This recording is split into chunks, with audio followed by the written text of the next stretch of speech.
వసంతవల్లరి వీణులతో వీక్షించండి. వసంతవల్లరికి స్వాగతం. ఈనాటి వసంతవల్లరిలో సుప్రసిద్ధ ప్రవాస రచయిత శ్రీ వేణు ఓరుగంటి గారి రచన అసతోమా సద్గమయ వింటారు.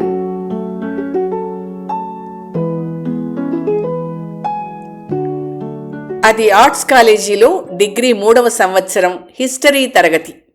ఇవాళ మాకు పాఠం వద్దు, కొత్త రకం కథ చెప్పండి అన్న విద్యార్థులకేసి నవ్వుతూ చూసి కథ చెప్పడం మొదలుపెట్టాడు ప్రొఫెసర్ సంశయ్. అనగనగా గోళగంధర అనే రాజ్యం ఉండేది. దానికి కొత్తగా వచ్చిన రాజు రాజా అనృతవర్మ. తాను రాజవగానే అనృతవర్మ మొట్టమొదట చేసిన పనేమిటంటే ఆ దేశాన్ని పరిపాలించిన రాజులందరిలోనూ తానే గొప్పవాడిని కాబట్టి ఇటువైపు నుంచి సూర్యుడు ఉదయించే దిశని తూర్పు అని పిలవడం మానేసి తన పేరు మీద అనృత దిశ అని పిలవాలి అని శాసనం వేయించడం. తాను రాజయ్యాడు కాబట్టి ఇక పైన జనులు పీల్చే గాలిలో ప్రాణవాయువు ఖచ్చితంగా 2 ఎక్కువగా అవుతుందని తప్పతాగినవాడు నిజం చెప్పినంత నిస్సంకోచంగా నిర్మోహమాటంగా చెప్పాడు. అది విని ఆ రాజుని నమ్మే గల్లిబుల్లులు తోడేలు రాజయ్యిందని లేడిపిల్లలు పండగ చేసుకున్నట్టుగా మహదానందంతో చప్పట్లు కొట్టారు. వాళ్లకి ఔచిత్యంతో ఏమాత్రమూ పనిలేదు, బట్టతలవాడికి దువ్వెన్నతో పని లేనట్టుగా.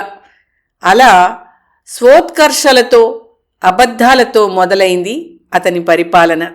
గోళగంధర రాజ్యంలో ఉన్న ప్రజలందరినీ స్థూలంగా 2 విభాగాలుగా విభజింపవచ్చు. ఒక విభాగం ప్రజలు ఎలాంటివారంటే, సూర్యుడు రోజూ ఉదయించేది రాజు అనృతవర్మ ముఖాన్ని కాంతివంతం చేయడానికి మాత్రమేనని, చంద్రుడు భూమి చుట్టూ తిరగడానికి కారణం భూమి గురుత్వాకర్షణ శక్తి కాదని, రాజా అనృతవర్మ జనాకర్షణ శక్తేనని, తమ రాజు చెబితే అది ముమ్మాటికి నిజమేనని నమ్మేటంత వివేకవంతులు. వారిని గోళగంధరలు లేక గంధరులు అని పిలిచేవారు. రెండో విభాగం ప్రజలు ఎలాంటి వాళ్ళంటే, అనృతవర్మ అంత పరమమూర్ఖుడింతవరకు పుట్టలేదని, అసలు అలాంటి దిక్కుమాలిన చండాలమైన వ్యక్తి దేశానికి రాజుగా ఉండడం తమ కర్మ అని నమ్మి దేశానికి పట్టిన ఈ చీడ ఎలా వదిలించుకోవాలా అని బోలెడన్ని పనికిరాని కబుర్లు చెప్పేవారే కాని నడుంకట్టి ఉద్యమం చేసి పోరాడేవారు కాదు. ఆ విభాగాన్ని బెదురులు అని పిలిచేవారు. ఒక విభాగం పొయ్యి మీద గిన్నెలోని నీళ్లలో నెమ్మదిగా మరుగుతున్న కప్పలు, రెండో విభాగం కేవలం అరిచే ఊర కుక్కలు. ఆ 2 విభాగాల ప్రజల మధ్య తీవ్రమైన వాదోపవాదాలు జరిగేవి.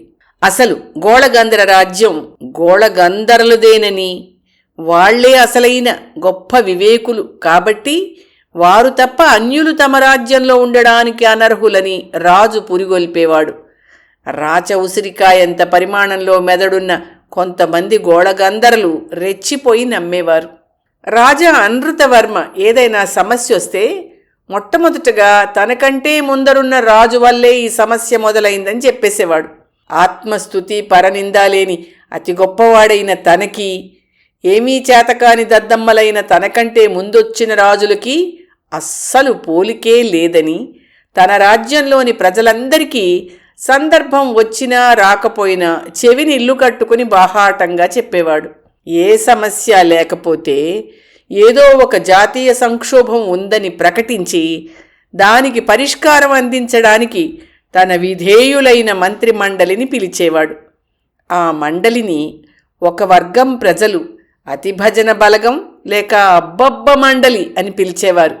సాధారణంగా ఆ సంక్షోభం పొన్నకాయలాగా అతి పదునుగా ఉన్న తన మేధతో అతనే సృష్టించిన సమస్యే అయ్యేది. గోళగంధర రాజ్యానికి చుట్టూ చక్కటి సముద్ర తీరం ఉంది.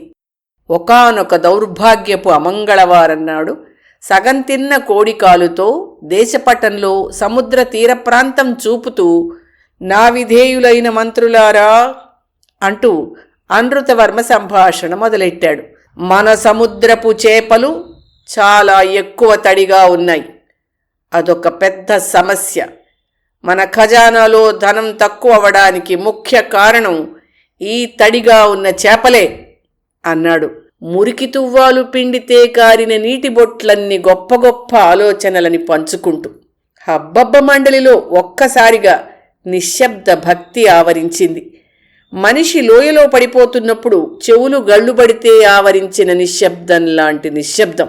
సమాచార శాఖ మంత్రి విసనకర్ర విస్సన్న జీవితకాలం ఉత్సాహంగా అవునని తల ఊపడం వలన మెడకండరాలు నీరసించినవాడు పేద ప్రజల మీద పన్నుల బరువుల ప్రతి ఒక్కరి ఛాతిపై కూర్చున్న ఆ నిశ్శబ్దాన్ని ఛేదిస్తూ, ఆహా మహారాజా, ఏమి మీ అద్భుతమైన అంతర్దృష్టి, ఏమి మీ దీర్ఘమైన ఆలోచన, మీ మేధ ఈ సమస్య యొక్క మూలాన్ని అలవోకగా పట్టుకుని బురదలో దూరిన పలుగులాగా సునాయాసంగా ఛేదించింది అంటూ పటానికి అంటుకున్న కోడికూర మరకని వినయంగా తుడుస్తూ ఉద్వేగంగా పలికాడు. దాన్నందుకుని వాణిజ్య శాఖ ప్రతినిధి పొగడికోలు పున్నయ్య మరింత రెచ్చిపోయి అన్నాడు, మన రాజ్య మత్స్య పరిశ్రమ ఎదుర్కొంటున్న అతిపెద్ద సమస్య మీరు చెప్పినట్టుగా మన చేపలు తడిగా ఉండడమే. వాటిని ఇతర దేశాలకి ఎగుమతి చేస్తున్నప్పుడు సరైన ధర పలకకపోవడానికి కారణం సరిగ్గా అదే. ఈ విషయం మీలాంటి అతీంద్రియ మేధకు తప్ప మరెవ్వరికీ అంతు చిక్కలేదు ఇంతవరకు. అనృతవర్మ గర్వంతో ఉప్పొంగిపోయాడు. తన తెలివితేటలకు తానే ఉబ్బి తబ్బిబ్బయ్యాడు.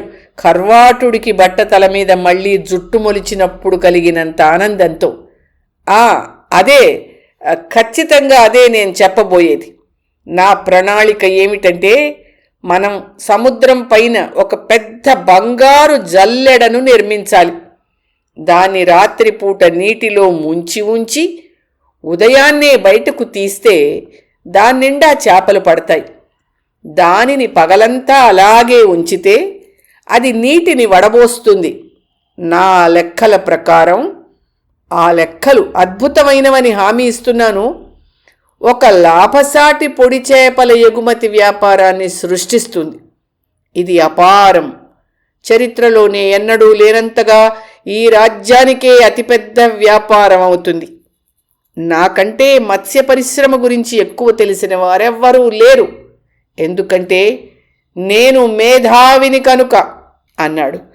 జల్లెడ బంగారంతో ఎందుకు చెయ్యాలని అడిగే ప్రబుద్ధులెవ్వరూ ఆ అబ్బబ్బ మండలిలో అసలు ఉంటేగా. ఇతర మంత్రులు జాతరలో విక్రయించే పంది మాంసం చుట్టూ సర్రుమంటూ తిరిగే ఈగల్లాగా వంతపాడారు. సముద్ర జల ఆర్థిక విధానంలో ఇది నా భూతో నా భవిష్యతి అని ఆర్థిక మంత్రి కాళ్ళనాకపల్లి కనకయ్య అందరికంటే తానే మొదట రాజుగారి మేధాశక్తిని పొగడాలన్న ఉత్సాహంతో గొంతు చించుకుని మరీ అరిచాడు. మిణుగు పురుగుల పృష్ఠభాగంలాగా జాజ్వల్యమానంగా వెలుగుతున్న అనృతవర్మ మేధని, మీ మేధ నిజంగా ఇంతవరకు ఈ రాజ్యాన్ని పరిపాలించిన రాజులందరికంటే గొప్పది అని పొగుడుతూ రాజుగారి శాసనం పైన ఆమోదముద్ర వేయడానికి ఆతృతపడ్డాడు. ఈ భ్రమ పొగడ్తల చక్రమే గోళగంధర రాజ్యానికి రాజ్యాంగంగా తయారయ్యింది. తనంటే గిట్టని ప్రజలకు రాజుగారి తెలివితేటల మీద అపనమ్మకం ఉన్న వారందరినీ దేశద్రోహులుగా పరిగణించాలని పదే పదే ఉపన్యాసాలివ్వసాగాడు. అనృతవర్మ భజన పరులు మాత్రం గాడిద అరుపులో గంధర్వ సంగీతం కోసం వెతుకుతున్నట్టుగా అతని పచ్చి అబద్ధాలలో లోతైన అర్థాన్ని వెతుకుతూనే ఉన్నారు. జాతీయ ద్రవ్య విధానం ప్రస్తుతం కేవలం బంగారు రంగు పూసిన గులకరాళ్లు మాత్రమే అయినప్పటికీ వాస్తవానికి నా స్వయం ప్రతిభా పాటవాలతో అపారమైన వైభవంతో నిలబడింది అని అనృతవర్మ ప్రకటించినప్పుడు ఆ స్వోత్కర్షలు పంచలో బొద్దింక దూరినట్టుగా అసంబద్ధమైనవని తెలిసి కూడా రాజ్యంలోని వణిక్ ప్రముఖులు, ఇతర భజన పరులు ఇబ్బందిని పైకి కనిపించనివ్వకుండా చిత్త విప్లవంతో వెర్రిగా అవుననేవారు. మూర్ఖుడి చేతిరాయి ఎటు విసరబడుతుందో ఎవరికి తెలుసు? పైగా ఎందుకైనా మంచిదని రాజుగారి ప్రాపకం కోసం రాజుగారి ఖజానాకే కాక రాజుగారి వ్యక్తిగత దోపిడీ నిధికి కూడా ఎక్కువ ధనం పంపించేవారు. ఉన్నట్టుండి ఉమ్మెత్త పువ్వు విచ్చుకుందన్నట్టుగా ఒక మంగళవారం మధ్యాహ్నం అకస్మాత్తుగా అనృతవర్మ తానే నీలిరంగును కనిపెట్టానని ప్రకటించాడు. గోళగంధర రాజ్యంలోని పర్వతాలను ప్రజల కోసం తానే సొంతంగా అక్కడికి తరలించానని చెప్పాడు. తన రాజ్యంలో పేదరికం అనేది లేనేలేదని చాటించాడు. ఇలా రోజురోజుకీ అతని అబద్ధాలు పరాన్నభుక్కుల ఆకలిలాగా అతని స్వోత్కర్షలు వీధి చెత్తకి నిప్పంటించినప్పుడు లేచిన పొగలాగా వ్యాపించిపోయాయి. దౌర్భాగ్యం ఏమిటంటే ఇవన్నీ కుళ్ళుబోతు మనసులోని ఆలోచనలంత విశాలంగా ఉన్న అనృతవర్మ మెదడులో పూర్తిగా నిజాలే. తప్పతాగిన వాడికి తన ఒంటి మీద పంచె ఉండడానికి ఊడడానికి తేడా తెలియనట్టుగా అతనికి నిజానికి అబద్ధానికి మధ్య తేడా తెలియదో, లేక ఒక అబద్ధం పదే పదే చెబితే అది నిజమవుతుందని అతని పథకమో ఏమో. అలా అబద్ధాల ఒరవడిలో కొట్టుకుపోతున్న మిగతా ప్రజలకి అసలు ఏది నమ్మాలో ఏది నమ్మకూడదో ఒక సమస్య అయి కూర్చుంది. ఇంతకు ముందే చెప్పుకున్న బంగారు సముద్రపు జల్లెడ వంటి పనికిరాని పథకాలతో ఖజానా ఖాళీ అవసాగింది. అందుకోసం విపరీతమైన పన్నులు విధించాడు. అయితే భజన బృందం ఈ పన్నుల పెరుగుదలతో ఖజానా నిండుతోందని, అది మన రాజుగారి గొప్ప తెలివితేటలకి తార్కాణమని పదే పదే చెప్పడంతో వ్యసనపరుడుకున్న స్వయం నిబద్ధత అంత తెలివితేటలున్న గంధర్వులు ఆ ప్రచారాన్ని నమ్మారు. నమ్మని వాళ్ళని శిక్షించమని రాజు శాసించాడు. రక్షక భటులు అది ఆచరణలో పెట్టారు. ఒక గొప్ప మేధావి చేసే ఖర్చులను ప్రశ్నించేవాడు కేవలం మూర్ఖుడు మాత్రమే అని సైనిక దళాధిపతి వెన్నులేని వెంగళయ్య ఒక బంగారు గులకరాయిని ఊపుతూ ప్రకటించాడు. మన అనృతవర్మ కేవలం సామాన్యుడి కంటే చాలా ఏళ్లు ముందున్న ఆలోచనతో పనిచేస్తున్నారు అన్నాడు రాజుగారి ఆస్థాన రక్షణ శాఖ మంత్రి వీరభజనల వెంకయ్య. అవును, ఖచ్చితంగా అదే అని ఒప్పుకున్నాడు సహాయ ప్రతినిధి ఎర్కతక్కువ ఈరయ్య. వారందరూ ధనము అధికారముల ముందు మోకరిల్లినప్పుడు కోల్పోయిన ఆత్మగౌరవంతో మురిగిపోయిన అశ్లీలత యొక్క నురుగుని నవనీతమని భజిస్తున్నారు. ఇదిలా ఉండగా అనృతవర్మ తన అబద్ధాల పరంపరతో దేశ ప్రజలందరి దృష్టి మరలిస్తూ ఉండగా రాజ్యంలో నియంతృత్వం మొదలయ్యింది. కొంతమంది స్వార్థపరులు రాజును అడ్డం పెట్టుకుని తమ తమ స్వలాభాలకు అనువైన ప్రణాళికలు అమలు జరుపుకుంటూ పబ్బం గడుపుతూ ఉన్నారు. రక్షక భటులను ప్రేరేపించి గోళగంధర్లు కానివారిని చెరసాలలో బంధించసాగారు. అడ్డు తగిలిన వారి పౌర హక్కులను ఉల్లంఘించి వారిపైన రహస్య దాడులు జరిపారు. పాఠశాలల్లో ఉపాధ్యాయులు చెప్పే పాఠాలపైన ఆంక్షలు పెట్టారు. విద్యార్థులు ఆలోచనలని వ్యక్తం చేయడానికి వీలు లేదని ఆజ్ఞలు జారీ చేశారు. అడ్డొచ్చిన వాళ్ళని కారాగారాల్లో బంధించారు. ప్రత్యర్థులందరినీ ఒక్కరొక్కరినే మాయం చేయసాగారు. క్రూరత్వంగా మారిన అధికారం, ఆశయంగా ఉన్నతీకరించబడిన దురాశ, వీటికి ప్రజలు ఎదురు చెప్పలేని పరిస్థితి వచ్చింది. పేరుకి అనృతవర్మ రాజు కాని అసలు మంత్రాంగమంతా ఆ కుత్సితులదే అని ప్రజలందరికీ అర్థమైపోయింది. తగలబడిపోతున్న గుడిసెల మంటలు ఈదురుగాలిలో మరింత చెలరేగినట్టుగా స్వార్థపరుల నియంతృత్వాధికారం వ్యాపించసాగింది. ప్రజలందరూ ఎవరికి వారే తమదాకా రానంత వరకు పర్వాలేదని తటస్థంగా ఉన్నారు.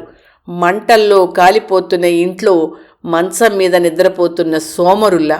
ఒక విద్యార్థి చెయ్యెత్తి కథకి అంతరాయం కలిగిస్తున్నందుకు సంజాయిషి చెప్పుకొని, ప్రొఫెసర్, ఆ రాజు అన్ని అబద్ధాలు చెప్తుండగా ప్రజలెవ్వరూ ఏమీ చెయ్యలేకపోయారా? అసలెవ్వరూ ఎదురు తిరగలేదా అని అడిగాడు. ప్రపంచ చరిత్రలో ఎప్పుడూ జరిగే విధంగానే జరిగింది, చెప్తాను వినండి అంటూ కథ చెప్పడం కొనసాగించాడు ప్రొఫెసర్ సంశయ్.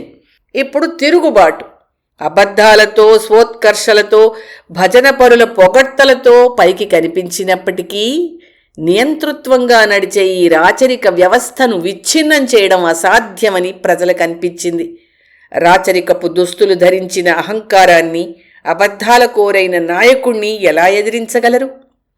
లోకజ్ఞానంగా చలామణి అయ్యే మూర్ఖత్వాన్ని, దోచుకోబడుతున్నా కూడా చప్పట్లు కొట్టే గుడ్డి ప్రజలని ఎలా ఒప్పించగలరు?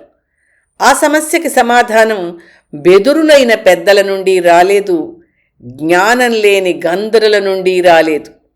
వేధించే దుష్టులకి ఒదిగుంటే వాళ్ళు దోచుకోవడానికి మళ్లీ మళ్లీ వస్తారు అన్న ప్రపంచ చరిత్ర అవగాహన ఉన్న యువత నుండి వచ్చింది. మాటలు తప్ప చేతలు చెయ్యలేని వయోవృద్ధ గంధర్వులు బెదురులు వలన తిరుగుబాటు జరగదు. భవిత తమదే కాబట్టి తామే ఏదో చెయ్యాలని రహస్యంగా ఒక ఉద్యమాన్ని లేవదీశారు. నియంతల దౌర్జన్యాలని తర్కంతో ఓడించలేవన్న చరిత్ర తెలిసినవారు. అందుకే రాజు యొక్క సొంత అహంకారాన్ని ఉపయోగించి అతన్ని ఓడించాలని ఒక ఆలోచన చేశారు. వారు కొన్ని వారాలు కష్టపడి పరమమేధ మహాదర్పణం అనే ఒక పెద్ద 10 అడుగుల నిలువెత్తు అద్దాన్ని తయారు చేశారు. దాని పొట్టి పేరు పరమాదం. ఒక పెద్ద చెక్క కట్టడం పైన ఒక బంగారు రంగు వస్త్రం కప్పి దానిమీద ఆ అద్దాన్ని పెట్టి ఆ అద్దం పైన మరొక బంగారు రంగు పట్టుబట్టని కప్పారు.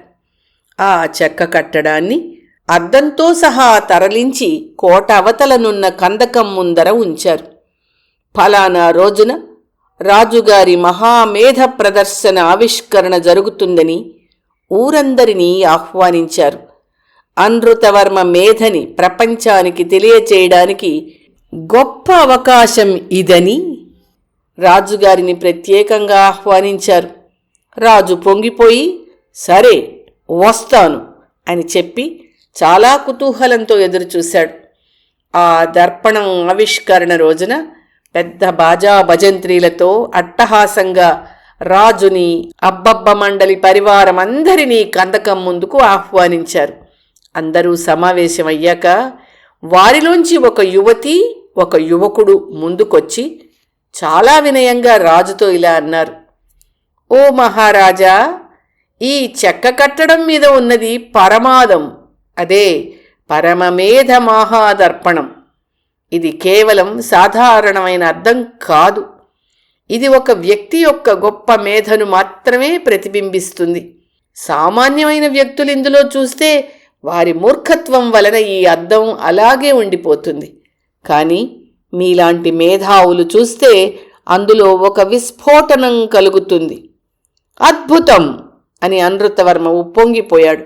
తాను ఎంత మేధావంతుడో ప్రపంచానికి గట్టిగా చాటించడానికి సరిగ్గా సరిపోయే వస్తువు ఇదే అని తబ్బిబ్బైపోయాడు. అయితే ఒక్క షరతు అన్నాడు యువకుడు. మీ మేధాశక్తిని నిరూపించడానికి మీరు పరమాదం ముందు, అదే పరమమేధ మహాదర్పణం ముందు నిలబడి దానికి కుడివైపుననున్న బంగారు తాడు పట్టుకొని లాగి దానిపైనున్న బంగారు వస్త్రాన్ని తొలగించాలి. ఆ బంగారు త్రాడు మీ చేతిలో ఉండగా మీ గొప్ప మేధను ఉపయోగించి మీ పేరుకు తగ్గట్టుగా మీరు చేసిన ఒక అనూహ్యమైన గొప్ప పనులలో ఒకదానిని గట్టిగా జనులందరికీ వినబడేలా చెప్పాలి. ఆ యువతి దానిని పూర్తి చేస్తూ, మీరు చెప్పినది ఎంత అనూహ్యమైనదైతే, ఎంత అసాధ్యమైనదైతే అంత పెద్ద విస్ఫోటనం కలుగుతుంది. అప్పుడు మీ తెలివి అంత అమోఘమైనదని నిరూపించబడుతుంది అంది. రాజుకు ఇది చాలా సులభంగా అనిపించింది. పైగా తనకి బాగా ఇష్టమైన బంగారు రంగు బట్ట, బంగారు రంగు తాడు పట్టుకున్నాడు. తన అద్భుతమైన తెలివితేటలు చూపించడానికి తహతహలాడుతూ అనృతవర్మ ఆ అద్దం ముందు నిలబడి, నేనే ఈ సముద్రంలోని ఉప్పును కనిపెట్టాను అని ప్రజలందరికీ వినిపించేలా గట్టిగా అరిచాడు. ఆశ్చర్యకరంగా మొదట ఆ దర్పణం పేలలేదు. రాజు నిరాశ చెంది ఇంకా పెద్ద అబద్ధం కోసం ఆలోచించబోయాడు. కొద్ది క్షణాలయ్యాక అద్దంపై ఒక చిన్న ఎరుపు రంగు కాంతి వెలిగి ఒక ఫెటేల్ ఫెటేల్ అని పెద్ద శబ్దంతో పగిలి కిందకు పడిపోయింది. ఆ ప్రదేశం అంతా మందుగుండు వాసనతో నిండిపోయింది. అనృతవర్మ తన గొప్పని గట్టిగా ప్రకటించిన ఉత్సాహంలో చేతిలో ఉన్న బంగారు తాడుని అలాగే పట్టుకొనున్నాడు. అప్పుడు ఒక్కసారిగా ఆ అద్దంతో ఆ బంగారు రంగు బట్ట, ఆ చెక్క కట్టడం, అన్నీ వెనుకనున్న కందకంలోకి జారి పడిపోయాయి. దాంతోపాటు రాజుని కూడా ఈడ్చుకుపోయాయి. అంతా క్షణాల్లో జరిగిపోయింది. బురదలో కూరుకుపోతున్న రాజు మతిభ్రమించినట్టుగా అరిచాడు. అబ్బా, చూడండి ఎంత బంగారమో! నా చుట్టూ బంగారమే! నేనే ఈ బంగారాన్ని తయారు చేశాను. నేను గొప్ప మేధావిని. ఈ బంగారం అంతా నాదే.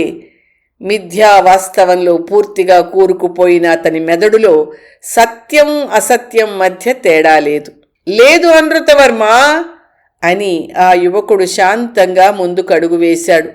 మీరు పడిపోయినది బంగారం లాంటి సత్యం అనే భావనకి మీరు పూసిన అబద్ధాల బురదలో. అందులోంచి మీరు బయటికి రావడం అసంభవం అని చెప్పాడు. వారి పక్కనే ఉన్న మిగిలిన యువతీ యువకులంతా ముందుకొచ్చి అక్కడున్న విసనకర్ర విస్సన్న, పొగడికోలు పున్నయ్య, కాళనాకపల్లి కనకయ్య, వెన్నులేని వెంగళయ్య, ఎర్క తక్కువ ఈరయ్య, వీరభజనల వెంకయ్యలనందరినీ ఉద్దేశించి, ఈ బురద మీకు కూడా బంగారంలాగా కనిపిస్తోందా? మీకు ఈ రాజు అంత ఇష్టమైతే మీరు కూడా ఆ బంగారంలోకి దూకవచ్చును. దూకడం చేత కాకపోతే తొయ్యడానికి మేము సిద్ధం అని వారందరినీ ఆ కందకంలోకి తొయ్యడానికి సిద్ధమయ్యారు. వారంతా మునుగుతున్న ఓడలోంచి పారిపోతున్న పందికొక్కుల్లాగా దీపం వెలుగులో బొద్దింకల్లాగా పారిపోయారు. రాజుతో పాటుగా బురదలో కూరుకుపోవడానికి వాళ్ళేమైనా దేశభక్తులా ఏంటి? అడవిలో పీక్కు తినడానికి కళేబరం దొరక్కపోతే చెల్లాచెదురుగా పారిపోయే దుమ్ముల గొండ్ల లాంటివారు గాని. మరుసటి రోజు నుంచి సూర్యుడు తూర్పు దిశ నుంచే ఉదయించాడు. కాని గంధరులు బెదురుల వాదనలు తగ్గలేదు. కథ చెప్పడం ఆపాడు ప్రొఫెసర్ సన్సేయ్. విద్యార్థులంతా ఒకవైపు ఆలోచిస్తూనే నవ్వుతూ చప్పట్లు కొట్టారు.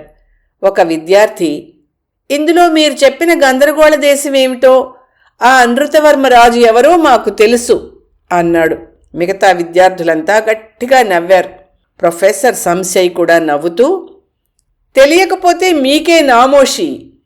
తర్వాత సీరియస్గానే, కానీ మీలాంటి యువత ఈ కథలో తెలుసుకోవలసింది ఆ దేశమేమిటి, ఆ రాజెవ్వరు అన్న విషయం మాత్రమేనా, లేక ఇంకా ఏమైనా ఉందా అని అడిగాడు. ఇంతలో తరగతి పూర్తయినట్టుగా గంట వినబడింది.